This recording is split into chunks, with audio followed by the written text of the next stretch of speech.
When I asked about my son's wedding, my daughter-in-law said, "We got married yesterday. Only special people knew." A week later she called. "The rent is overdue. Did you transfer it?" I said calmly, "Didn't I already tell you?" Before we continue, don't forget to like this video and subscribe.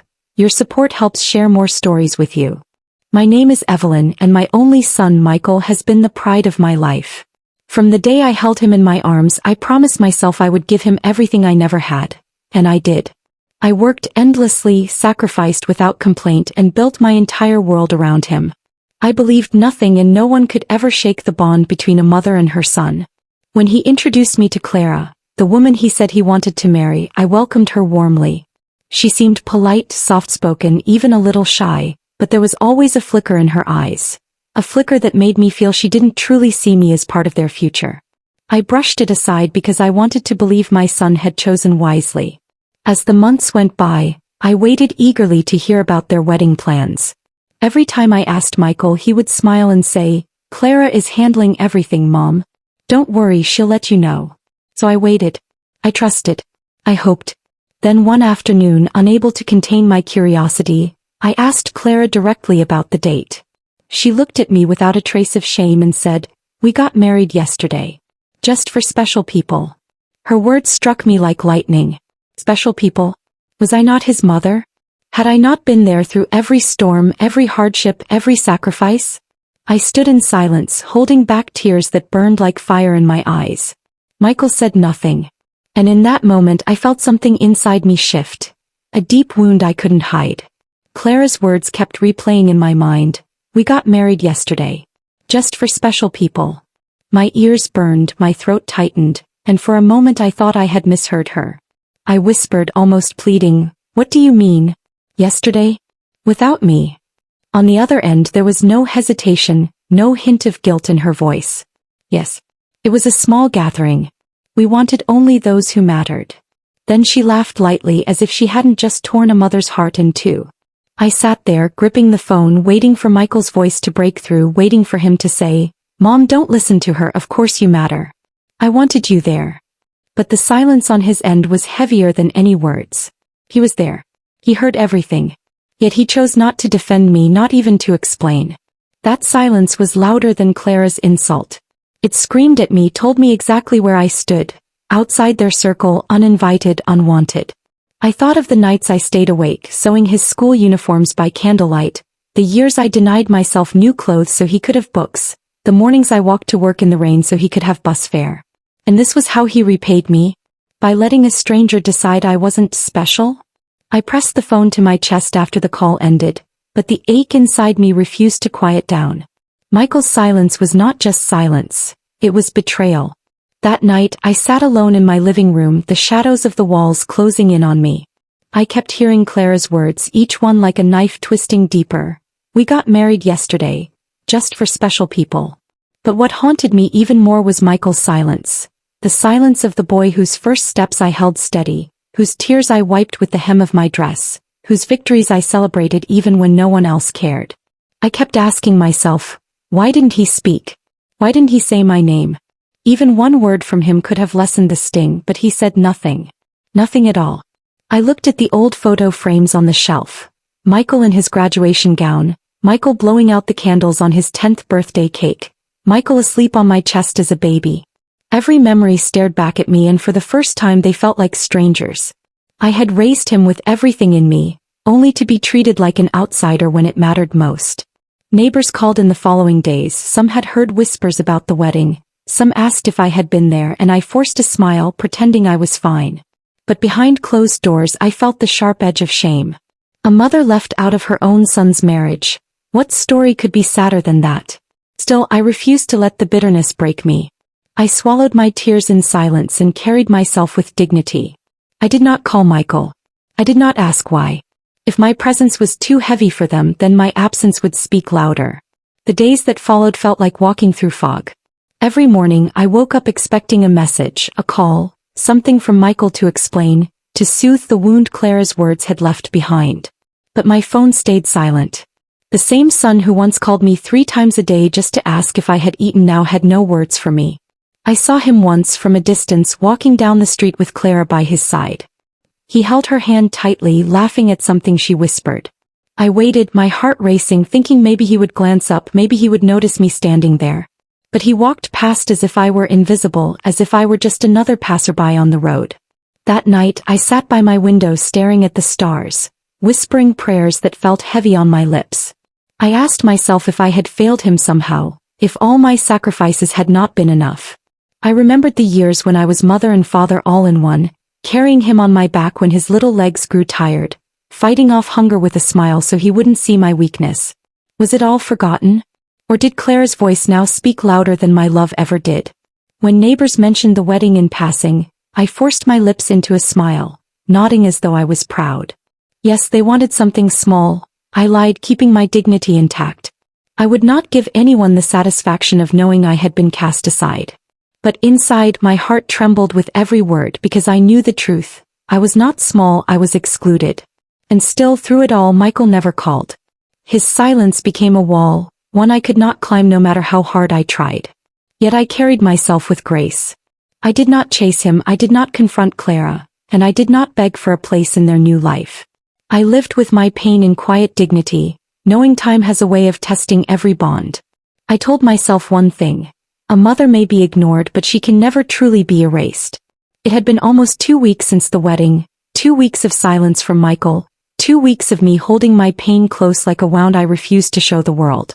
I moved through my days quietly, visiting the market, greeting neighbors, smiling when I had to, but always returning home to the same heavy emptiness. Then one evening, just as I was preparing to sleep, my phone lit up. Clara's name flashed on the screen. For a moment I simply stared at it, my chest tightening. She hadn't called me once during the wedding, hadn't even offered a word of courtesy, yet here she was now. I almost didn't answer, but something in me wanted to hear why. When I picked up, her voice was nothing like the sharp, smug tone I remembered. It trembled with urgency, almost fear. Evelyn, the rent is overdue. Did you transfer it? I sat still, the silence stretching between us. For the first time, it wasn't me waiting for answers. It was her. I could hear her breathing, quick and uneven, and in that moment I realized the balance had shifted. The woman who once told me I wasn't special, now spoke as though my help was the ground beneath her feet. I pressed the phone closer, my voice calm, steady, almost cold. Didn't I tell you? I didn't finish my sentence right away. I let the silence hang, heavy and deliberate.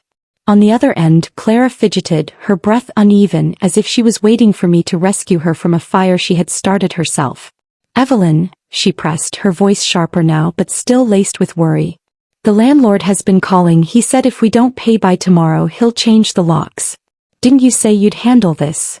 Her words pricked me like thorns, but not in the way she intended. The arrogance was gone. The laughter, the smirk, the cruelty of just for special people.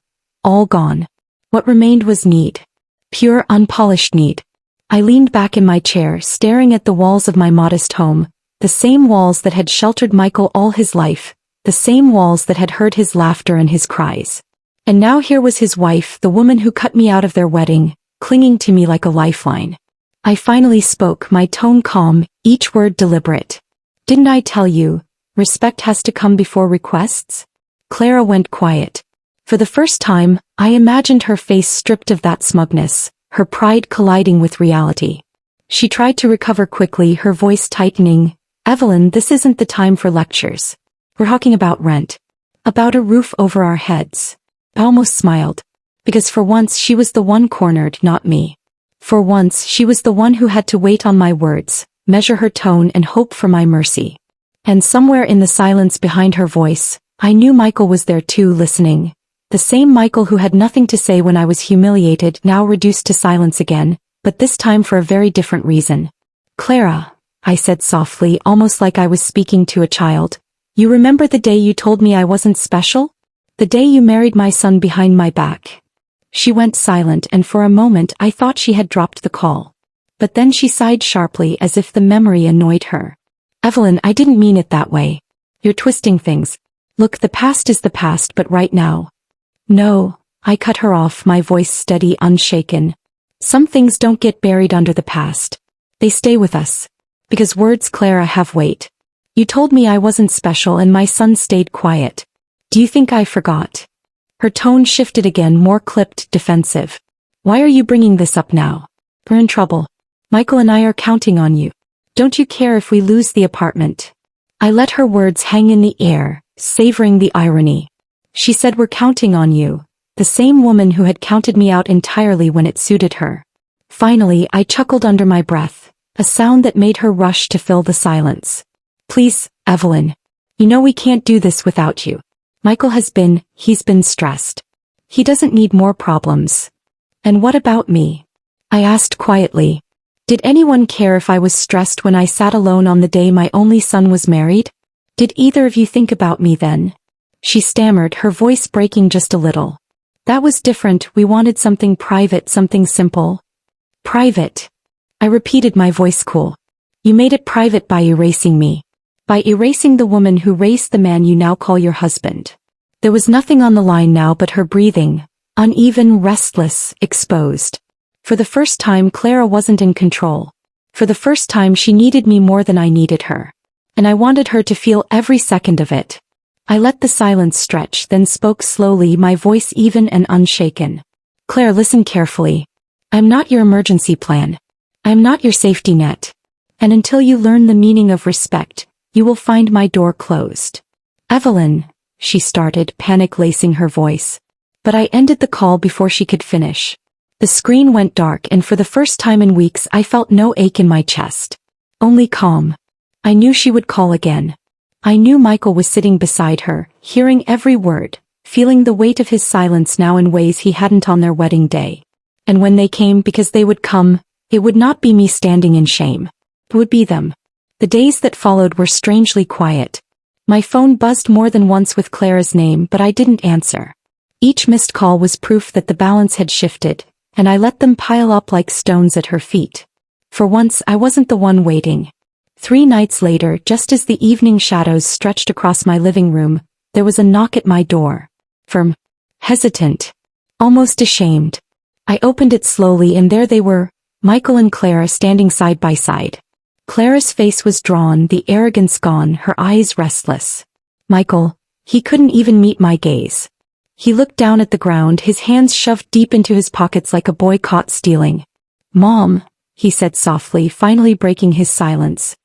His voice trembled with a weight I had waited weeks to hear. We need to talk. Clara was the first to speak. She forced a tight smile, the kind that barely hid the crack in her voice. Evelyn, I know we got off on the wrong foot. Things were rushed with the wedding. But right now isn't the time to dwell on that. We just need your help. Her words hung in the air, too polished to be genuine, too desperate to be ignored. I looked at her, then at Michael, who still couldn't raise his head. He shifted his weight from one foot to the other, his silence heavier now than it had been on the phone. Claire took a small step closer. The landlord has given us until tomorrow. If we don't pay, we'll lose the apartment. You know how hard it is out there, Evelyn. You wouldn't want your own son to suffer. I said nothing. I let her words sink in, the tremble behind them louder than her attempt at control. Her smile faltered. Her tone cracked. Please. I wouldn't be here if I had any other choice. Still, I stood in silence, watching her shift between arrogance and humility like a drowning woman trying to keep her head above water. Finally, she glanced at Michael as if to push him forward, but he only stared at the floor, his lips pressed tightly shut. So she turned back to me, her voice low, almost breaking. Evelyn, you're the only one we can count on. I folded my arms across my chest, my gaze steady on Clara. The only one you can count on? I repeated slowly, letting the words hang in the air. Tell me, Clara, was I the only one you could count on the day you married my son? Or was I just someone not special enough to be told? Her face stiffened, her lips parting as if to defend herself, but no words came. Michael shifted uncomfortably, still staring at the ground, his silence cutting him deeper than anything I could have said. I stepped closer, my voice low but unshakable. Respect is not something you demand when it's convenient. Something you show before you ever need to ask. You and Michael made it clear where I stood in your lives. Now you stand at my door because you need me. Clara's eyes darted to Michael, searching for help, but he stayed frozen. I could see shame written across his face, but he still wouldn't speak. So I turned my attention back to her. If you want my help, Clara, then you'll start by answering this. What am I to you? An outsider you only remember when you're desperate? Or the mother whose place you tried to erase?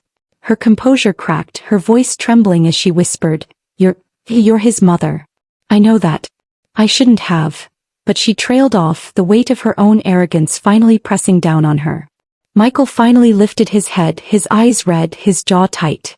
Mom. His voice was hoarse, strained, like the words were dragging themselves out of him. She's right. You're my mother. I should have stopped it that day, the wedding. I should have spoken up. I knew it was wrong, but... He glanced at Clara, guilt and conflict flashing across his face. I didn't want to fight on my wedding day. I looked at him, my heart steady, though inside, the ache of his admission burned like fresh salt on an old wound. So instead, I said softly, you let me sit alone, humiliated, while the woman you chose decided I wasn't worthy. And you were silent. He swallowed hard, his voice breaking. I thought I could make it up to you later. I thought if I explained after it would be easier. But the truth is I was a coward. And I let you down. Clara's face tightened at his words, but she said nothing. For once she had no control of the moment. Michael's shame had turned it into something raw. Michael took a deep breath and finally met my eyes. Mom, I need your help. Not just with the rent, not just today, but to forgive me. Please. I didn't raise my voice, I didn't step toward him. I just looked at Michael, steady and unflinching, and let the silence weigh before I spoke. So now you've found your voice. But where was it when I was shut out of my own son's wedding, when she laughed and said only the people who mattered were invited? Tell me, Michael, did I not matter to you then? Do you think speaking now erases the silence you chose when it counted most? Forgiveness isn't some gift you claim the moment you decide to grow bold. It slipped from your hands the day you stood by and let her erase me, and you did nothing. Clara's face flushed, a mixture of humiliation and desperation, but she lifted her chin as though dignity could still be salvaged. Her voice trembled at the edges, though she tried to lace it with the same sharpness she once used to belittle me. You think this changes anything? You think because you have your little moment now you're untouchable? Michael and I will figure it out. We always have. You don't need to act like you're some savior we can't live without. But even as she spoke, her hands fidgeted against the folds of her dress, betraying the cracks in her pride. I didn't rush to respond. I let her words hang in the air, thin and brittle, before stepping in with measured calm. You came here, Claire. Not the other way around. And you came because you know the weight of your choices is heavier than your pride can carry. But listen closely. Your struggles are not mine to mend, and your rent is not my burden to pay. I owe you nothing. Not money, not mercy, not the shelter you now seek under the same roof you once mocked me for standing beneath. My tone didn't rise, it didn't cut, it simply dismantled. Each word stripped her pride thinner, leaving no ground for her to stand on. Do not mistake my silence for weakness or my composure for obligation. You made your home in arrogance, Clara, and now that its walls are falling, you will live with the rubble. My hands will not build it back for you. Clara swallowed hard, her throat tight, but her eyes darted toward Michael as though hoping he would step in, hoping he would rescue her with words she couldn't find. Yet Michael stood frozen, ashamed and hollow, while my refusal hung between us like a blade, leaving them both cornered in a silence they could not escape. The silence pressed heavy, stretching longer than either of them could bear. Clara shifted, trying to straighten her shoulders, but the weight of my words pinned her pride down where it belonged. Michael's gaze fell to the floor, as though he finally understood the cost of every moment he had chosen silence over me. For years they had written me off, mocked me, treated me as if I were nothing more than a shadow in their story. Yet here they stood now, desperate, hollow and empty-handed, while I remained steady, untouched. I took a slow breath, then stepped back, not in retreat but in dismissal.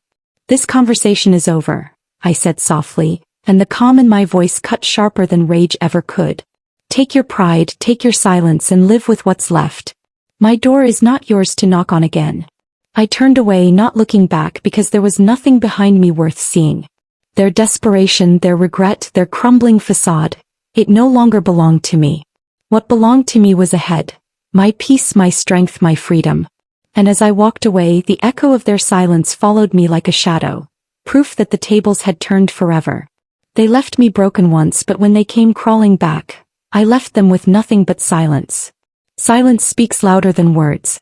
When someone chooses not to stand by you in your hardest moment, their silence can wound deeper than any insult.